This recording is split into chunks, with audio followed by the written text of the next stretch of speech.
वही अच्छा होता है।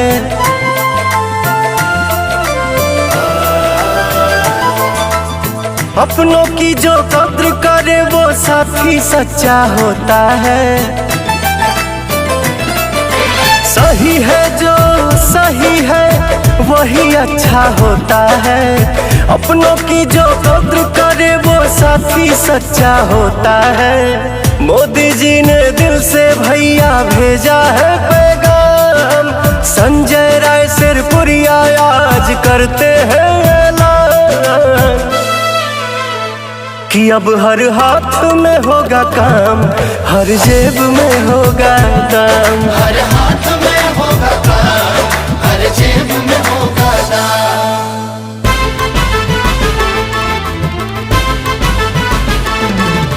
सारे जहां से अच्छा हिंदुस्तान हमारा।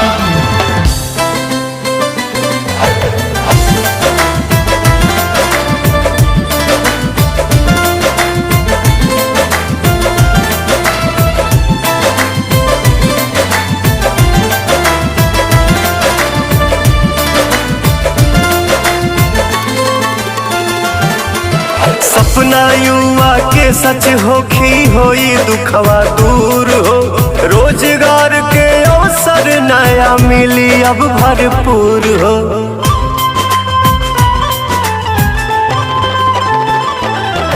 सपना युवा के सच होखी होई दुखवा दूर हो। रोजगार के अवसर नया मिली अब भरपूर हो।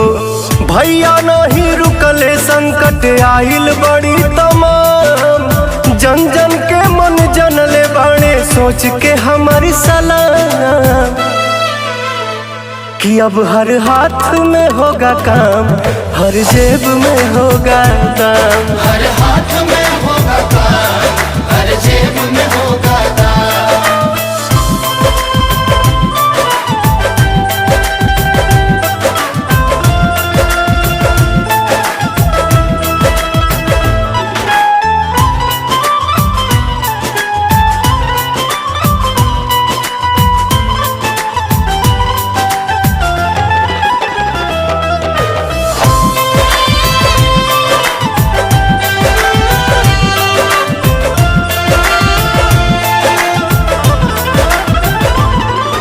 नेक नियत से आइल बाणे करी है भैया नेकी हो।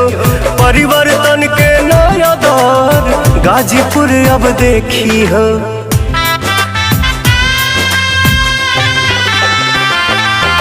नेक नियत से आइल बाणे करी है भैया नेकी हो। परिवर्तन के नया दौर गाजीपुर अब देखी हो। सब कमाई खाई होता ऐसन इंतजाम, वादा बाई सबसे पवन सिंह के रहल जुबान कि अब हर हाथ में होगा काम, हर जेब में होगा दाम। हर